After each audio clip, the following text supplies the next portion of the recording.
नमस्कार, मी दत्ता कानवटे. मी सध्या आहे चिनाब नदीमध्ये. चिनाब नदी ही भारतातली अनेक मोठ्या नद्यांपैकी एक नदी मानली जाते आणि ही चिनाब नदी जी आहे ती हिमाचल प्रदेशामध्ये उगम पावते. सध्या चिनाब जी नदी जी आहे ती चंद्र आणि भागा ह्या दोन नद्यांची मिळून चिनाब नदी होते. म्हणजे थोडक्यात आपली जी पंढरपूरची चंद्रभागा आहे त्याच नावाची इकडे हिमालयात सुद्धा एक नदी आहे जिचं नाव आहे चंद्रभागा. तिचं दुसरं नाव आहे चिनाब नदी. हीच चिनाब नदी आहे ज्या ठिकाणी उभा आहे.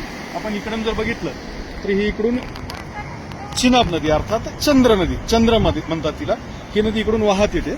मी आता संगमावरती आहे. इकडं जर बघितलं आपण तर ही भागा नदी आहे, ती हिमाचल प्रदेशाच्या दुसऱ्या भागातून वाहत येते आणि या दोन्ही नदींचा या ठिकाणी हा संगम झालेला आहे.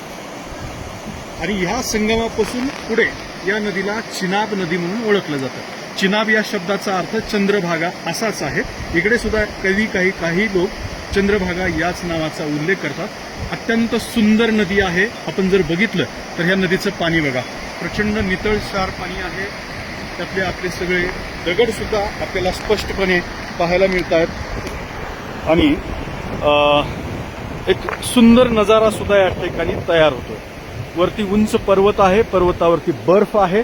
पाठीमागे जरी आपण बघितलं तर तिकडे सुद्धा उंच पर्वत, पर्वतावरती बर्फ आणि हा बर्फ जो आहे तो सातत्याने वितळत राहतो आणि त्यातून पाणी खाली येतं आणि ही नदी अशी पुढे वाहत जाते. चिनाब नदी जी आहे ते भारतामध्ये वाहते. भारतानंतर ती पाकिस्तानाच्या पंजाब प्रांतामधूनही वाहत राहते. त्यामुळे या नदीवरती मोठ्या प्रमाणात जलसिंचन सुद्धा केलं जातं. आता एक वेगळं चित्र मी तुम्हाला या ठिकाणी दाखवणार आहे. या नदीचं पाणी दोन्ही काठाला जर आपण बघितलं तर इथे गोठायला लागलेलं आहे. गोठते पाणी गोठून त्याचा बर्फ बनतो. हा इथं बघा बर्फ मी आपल्याला दाखवतो.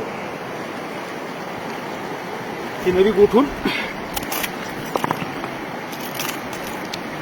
हा असा बर्फ तयार झाला आहे. हा एवढाच नाही, अजून पण पुढे बर्फ आहे. आपण पुढे जर आलो आणखी आपल्याला इकडे सुद्धा मोठ्या प्रमाणात असा बर्फ पाहायला मिळतो. हा बर्फ इकडे सुद्धा जर आपण बघितलं तर बर्फाच्या ज्या स्लाइस आहेत त्या या ठिकाणी तयार झालेल्या आहेत. इथं पुढे बघू शकता इथे सुद्धा जास्त बर्फ बनलेला आहे. हा पहा,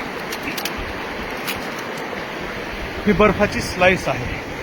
नदीचं पाणी तिकडे वाहत आहे, पण ज्या काठाकाठाला जिथं पाणी थोडंसं कमी आहे त्या ठिकाणी थंडीमुळे हे पाणी गोठतंय आणि याचा बर्फ बनतोय. आपण ही बघू शकता बर्फाची अशा स्वरूपाची ही लादी आहे. पुन्हा एकदा नदीचं चित्र आपल्याला दाखवतो. अत्यंत सुंदर नदी आहे. सध्या इथलं तापमान जे आहे ते -5 डिग्री आहे आणि 5 डिग्री तापमानातून ही नदी वाहते. पाण्याचा फ्लो असल्यामुळे मधलं पाणी गोठत नाही, मात्र कडेकडेचं जे पाणी आहे ते मात्र या ठिकाणी गोठतं. महाराष्ट्रातली चंद्रभागा तिच्याशीच नातं सांगणारी ही हिमालयातली चिनाब अर्थात चंद्र आणि भागा या दोघींचा या ठिकाणी संगम झालाय आणि इथे सुद्धा चंद्रभागा ही नदी आहे आणि अशा पद्धतीनं वाहत आहे. या चिनाब नदीचं आणखी एक महत्त्व सांगितलं जातं. ते महत्त्व म्हणजे पाकिस्तानचं नाक दाबण्यासाठी चिनाब नदीचा वापर केला जातो.